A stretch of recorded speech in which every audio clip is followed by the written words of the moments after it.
Assalamualaikum warahmatullahi wabarakatuh dan selamat pagi. Salam sejahtera bagi kita semua. Semoga kita masih dalam perlindungan Allah Subhanahu wa Ta'ala dimanapun kita berada. Pada pertemuan kali ini, saya akan menjelaskan tentang tata nama senyawa kimia. Nah, untuk tata nama senyawa kimia itu kita harus bagi menjadi dua kategori dulu. Ada yang senyawa anorganik, ada yang senyawa organik. Ini akan dijelaskan lebih detail nanti pada mata kuliah unsur dan senyawa. Jadi saya tidak akan jelaskan lebih detail untuk apa itu senyawa anorganik ataupun senyawa organik. Kita masuk ke senyawa anorganik. Senyawa anorganik di sini ada dua macam. Ada yang senyawa anorganik biner dan ada senyawa anorganik poliatomik. Kalau yang biner itu berarti B itu dua ya, berarti dia hanya terdiri dari dua unsur. Sedangkan poliatomik ya, poli itu kan banyak ya, berarti dia terdiri dari banyak unsur.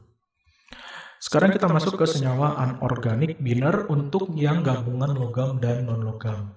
Jika senyawa biner yang terdiri dari unsur logam dan non-logam, di mana unsur logamnya itu hanya memiliki satu bilangan oksidasi, jadi ingat ya, unsur logamnya itu hanya memiliki satu bilangan oksidasi, maka cara pemberian namanya itu yang pertama nama kationnya atau nama logamnya, diikuti nama anionnya atau nama non-logamnya dengan diberikan akhiran ida. Contoh di sini misalnya ada senyawa NaCl. Na itu natrium logam, Cl itu klor non-logam ya. Ketika diberikan nama, maka kita berikan nama, sebut dulu natriumnya.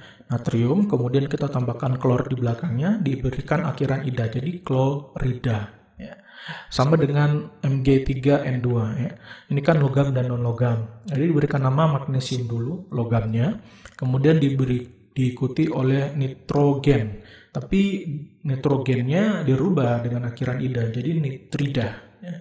Sama dengan ZnCl2 ya. Zn itu seng, Cl itu klor ya. Diberikan nama seng klorida.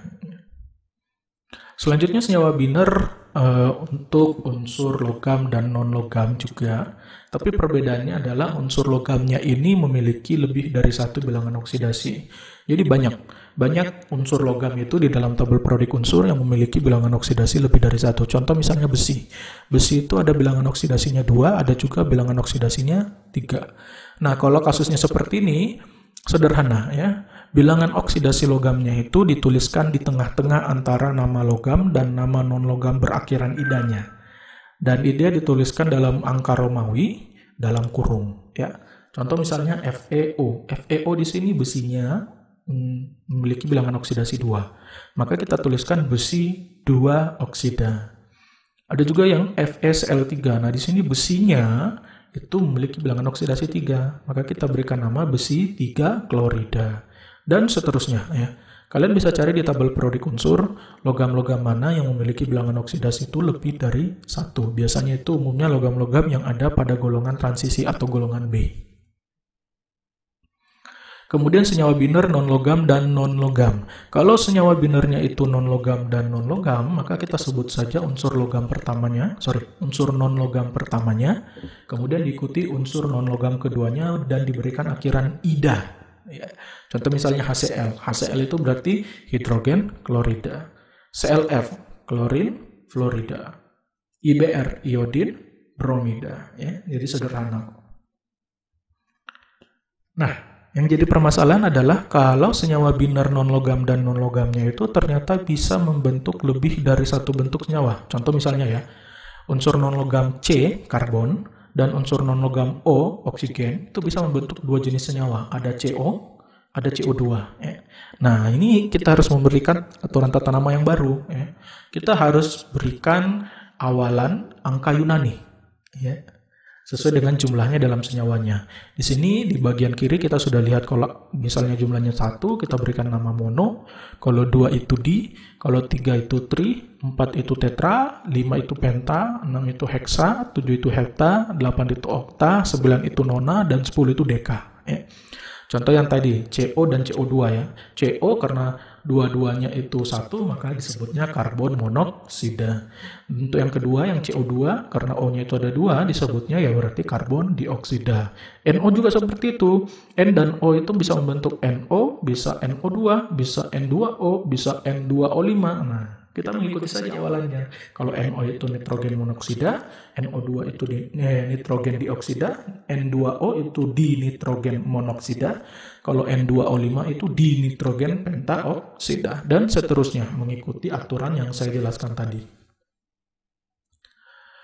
Kemudian senyawa anorganik poliatomik. Nah, tadi yang binder yang terdiri dari 2 unsur. Nah, kalau misalnya lebih dari 1 unsur, ya, biasanya itu kan merupakan senyawa terdiri dari kation atau ion positif dan anion, ion negatif. Mudahnya kita berikan nama saja kation plus anion. Sisanya mengikuti aturan-aturan yang senyawa binder tadi. Dan yang menariknya adalah kalau kation dan anionnya itu terdiri dari lebih dari 1 unsur, ya, maka dia memiliki nama khas masing-masing. Contoh misalnya, ya. Kita lihat contoh yang pertama dalam tabel tersebut, Na2CO3. Kationnya itu adalah natrium, ya, kationnya natrium, tapi karena natrium ini bilangan oksidasinya cuma 1, yaitu positif 1, ya, kita tidak perlu tambahkan di natrium di depannya, nggak perlu. Langsung natrium saja, karena natrium itu bilangan oksidasinya cuma 1. Kemudian ada CO3 di belakangnya. Nah, CO3 ini fungsinya sebagai anion, dan dia adalah anion poliatomik. Nama khasnya itu adalah karbonat. Nah, maka namanya untuk N2CO3 adalah natrium karbonat. Contoh misalnya yang ketiga, KMNO4. Ya. K itu berfungsi sebagai kation, ya, namanya kalium. Kemudian ada anionnya yaitu MnO4. MnO4 ini nama khasnya itu adalah permanganat, sehingga nama senyawa dari KMNO4 itu adalah kalium permanganat. Nah, untuk sisanya kalian bisa cari sendiri. Jadi tidak hanya untuk anion, kation pun ada yang poliatomik. Contoh misalnya yang NH4OH, ya. NH4OH kalau kita lihat di situ NH4-nya itu sebagai kation, ya, namanya khasnya itu adalah amonium. OH-nya juga itu poliatomik, nama khasnya hidroksida, maka namanya amonium hidroksida. Nah, sisanya kalian bisa cari sendiri di Google, ya, di internet untuk melihat beberapa jenis senyawa, bukan senyawa, ya, ion poliatomik, baik itu kation maupun anion, itu masing-masing ada nama khasnya. Kemudian ada juga senyawa poliatomik yang diberi nama senyawa asam, ya.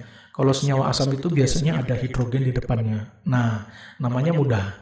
Kalian sebutkan saja asam di depannya plus anionnya apa di belakang. Contoh misalnya HCl, ya. HCl ini anionnya adalah Cl- atau klorida, ya. Ya, kita sebut saja asam klorida. HNO3, NO3 ini nitrat, ya. Kita sebut saja asam nitrat. H2SO4. SO4 ini nama khasnya adalah sulfat, ya, kita sebut saja asam sulfat. PO4 itu fosfat nama khasnya, ya, kita sebutnya saja asam fosfat. Basa juga seperti itu. Kalau senyawa basa itu biasa anionnya adalah OH. OH itu nama khasnya adalah hidroksida, sudah dijelaskan tadi.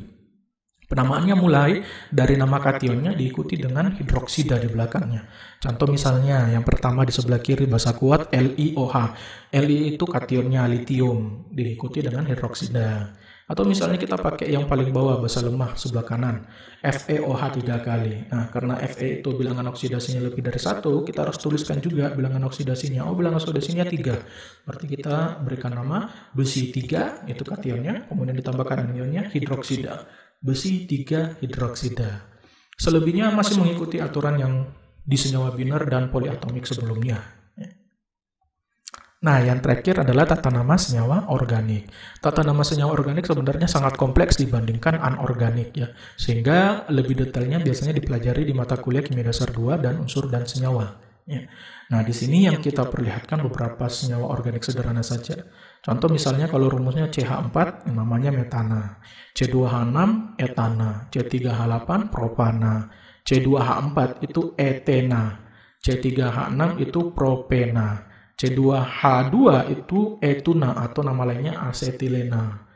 Atau misalnya CH2O, yaitu namanya formalin, ya. Atau nama lainnya itu formaldehid. Atau misalnya yang sering kita konsumsi tadi asam cuka, ya. Nama aslinya itu asam etanoat atau asam asetat. Rumusnya itu CH3COOH. Jadi nanti akan lebih jelas di mata kuliah selanjutnya, ya, untuk senyawa organik. Oke, sekian untuk pertemuan kali ini tentang tata nama senyawa anorganik dan organik. Selebihnya kalau ada yang ingin kalian tanyakan, misalnya kalian cari di internet ada nama struktur kimia yang kalian tidak tahu namanya, bisa kalian tanyakan melalui grup WhatsApp-nya ataupun melalui forum si pejarnya. Sampai ketemu di pertemuan berikutnya. Assalamualaikum warahmatullahi wabarakatuh.